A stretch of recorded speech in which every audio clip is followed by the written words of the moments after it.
so-and-so expectations, Neymar, not Neymar, but there are a lot of people making money there. What they can't control is that suddenly in the middle of all this, an unpredictable genius shows up. That circus of horror that was set up there during the call-up. Yeah, something must be wrong, right? 48 teams and only one puts on that circus of horror to announce the squad before a World Cup and the power they have behind the scenes, etc. Now, the coach has to have the stature to put a stop to that, right?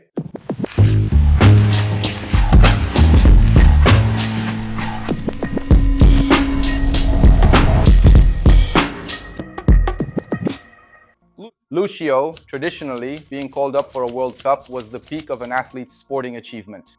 Today, with sponsorship contracts that surpass club salaries, to what extent has the final squad list also become a business plan for the federation and partner brands? I think this year was very symbolic, right? What's that Renato Russo song again?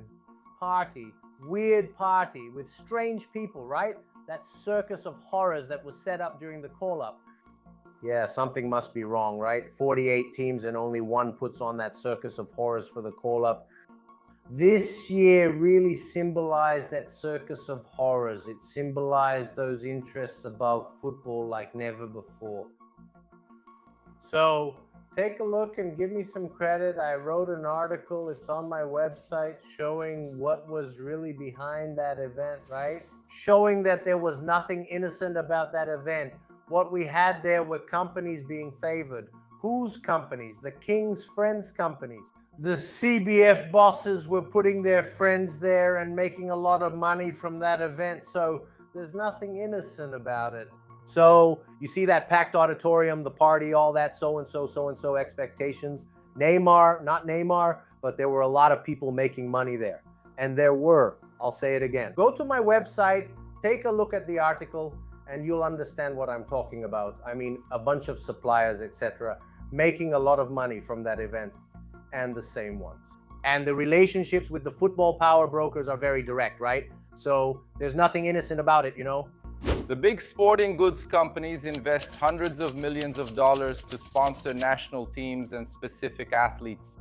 Is there any behind-the-scenes mechanism or hidden contract clause that supposedly suggests or requires the presence of these superstars in the main games to guarantee a return on investment?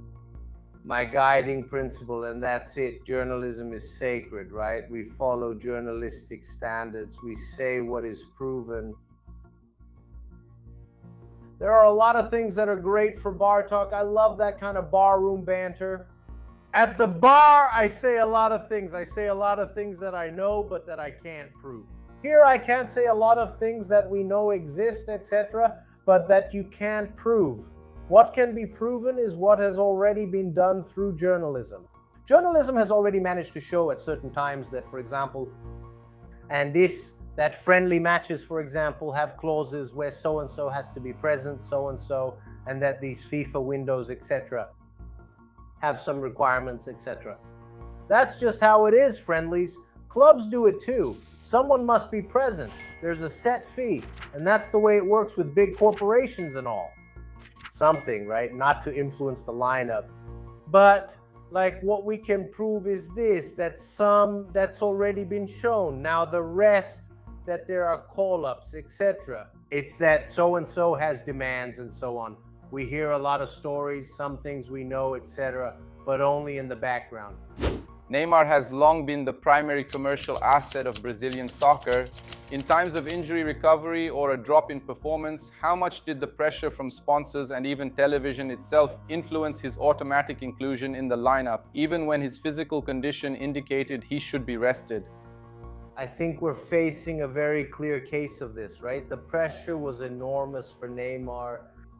We're talking about a guy who hadn't played soccer for 3 years, and there was this huge pressure, and he ended up being called up.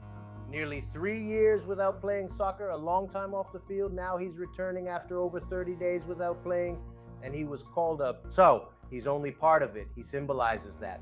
Soccer is spectacular because there was a sports writer, Armando Nogueira, who had a really good phrase, right? God punishes those the star player humiliates.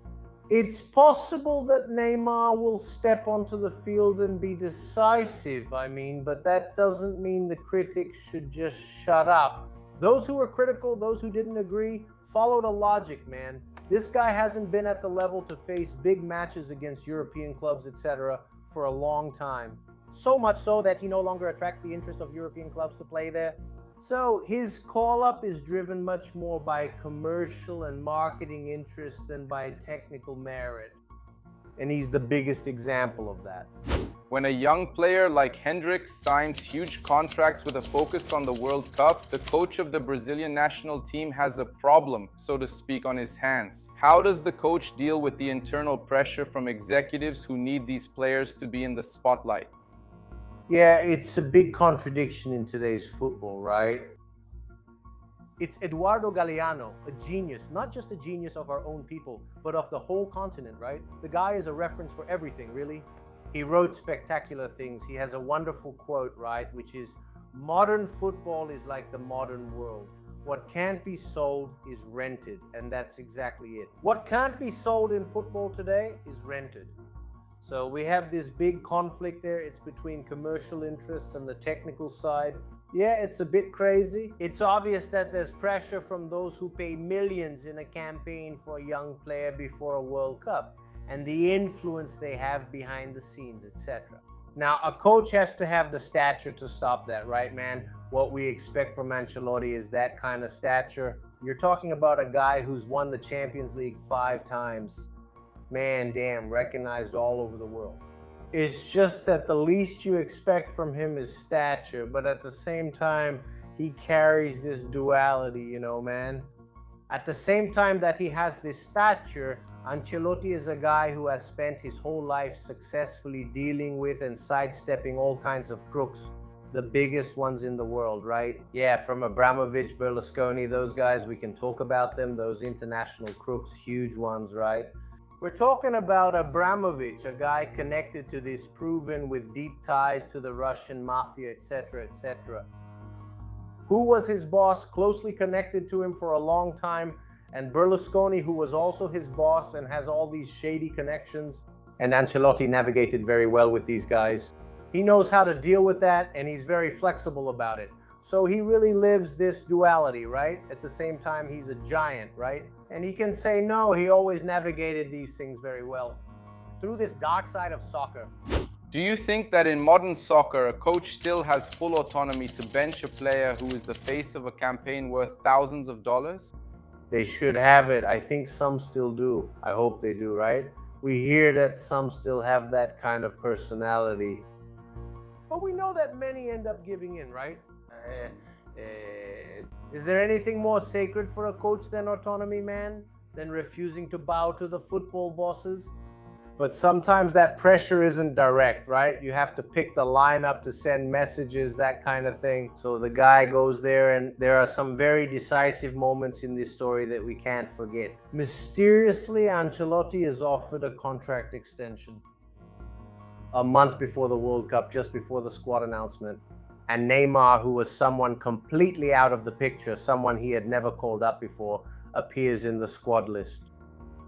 I'm not saying that's what happened directly, but you might as well say the fact that he renewed just a month before is really weird to me. It's very strange. We always defend the idea of keeping coaches for a long time, right? That they should stay for more cycles. Tite, even though I didn't really agree with it, but anyway, Tite stayed for 2 cycles regardless of the results. So theoretically, we defend that Ancelotti as a coach should get a long run. But why not wait a little longer? Since we've come this far, we could wait and see what happens in this cup, right? But a month before, this guy signs. We're talking about scenarios. It's important to remember that.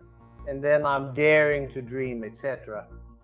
Even though they say they don't want football right now, we have Guardiola available, Klopp available.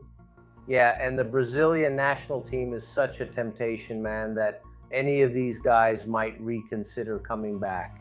And even so, Brazil went there and signed $1 million contract with this guy. There's a big mystery there, right? Let's say this World Cup is a disaster for Brazil. What's the termination fee for our Ancelotti? That hasn't been said yet, you know? How much is his buyout? Yeah, I think that's a fundamental question for us to understand everything that happened. That cooling break has already been institutionalized, right? Where everyone drinks some water at the 20-minute mark of each half. And then there's a lot of product placement, right? From sponsors. How do you see this relationship with too much product placement in the World Cup, where it seems like they've found even more spots to do advertising, right? What is your view of this relationship with football? With disgust. With absolute disgust for it. Because first, I'm disgusted by the term cooling break. You know, man, come on. It's okay, Bora. We're in Brazil, damn it. Come on, cooling break. Cooling break is... Anyway, that's it. It's a break, technical break, hydration break, whatever you want. Cooling break is bullshit, right? Seriously, cooling break, man, this is a big... Seriously, I was being serious. But first of all, this represents a brutal intervention. There was no debate about it with those involved. We're talking, it's important for us to say, we're talking about a sacred ritual, you know? There are two halves in the game. About the rules of soccer. Soccer is soccer, this spectacular, monstrous thing, among other things. Because the rules of the game have remained and still remain unchanged for a long time. You've known the basic setup for centuries. They change, there are small adjustments, but there isn't such a brutal change in the structure of the game.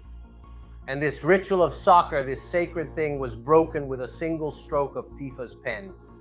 This changes the whole issue of the game. And above all, it changes what I'm talking about, the ritual of it all. So we're talking about a huge screw job, you know, which goes way beyond the technical aspect. We're talking about traditions, about history. And once again, market interests were put above all of that. I think this is being talked about very little, you know, the issue of the sacred in soccer, the ritual we have there, which is capable of generating millions of devotees around the world, etc. And that was broken. Thinking about the future of soccer and the World Cup format, do we run the risk of seeing the sport turn into a purely corporate spectacle where brands pick the teams? Or will the field always have the final say because soccer punishes those who can't actually play? We get into this story, right? Soccer is so awesome, it's so incredible that it ends up being bigger, right? What happens on the field says more, right? Obviously, it's something heavily driven by marketing. It is a big business nowadays. But like, what do these men in suits and ties locked up in their offices who make decisions thinking only about money, what they can't control is that suddenly, in the middle of all this, a bow-legged demon shows up. And he's capable of changing and subverting this whole order of the game. He shows up, you know, a little guy about 5 feet tall coming out of Villa Fiorito, and he subverts this whole order.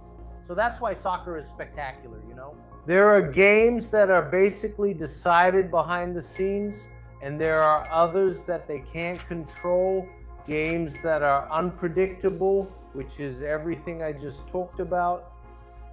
These amazing characters appear who are able to subvert and break that, and once again fill us with emotion. So let's keep going. See you next week, but we're in this together. Thank you so much. Now, seriously, thank you so much. I really want to thank everyone for the affection towards Lúcio de Papo. I really appreciate it. We joke around here and so on. I don't have the patience to ask for likes and so on, but the affection from everyone is really cool, man. The show, so many people showing up, the feedback, I see the comments there, man. Everyone is so supportive, man. I'm really happy about that. Yeah, in a way, we're talking about a very thankless profession, you know, with a lot of ups and downs, and the reward is this, the affection from people.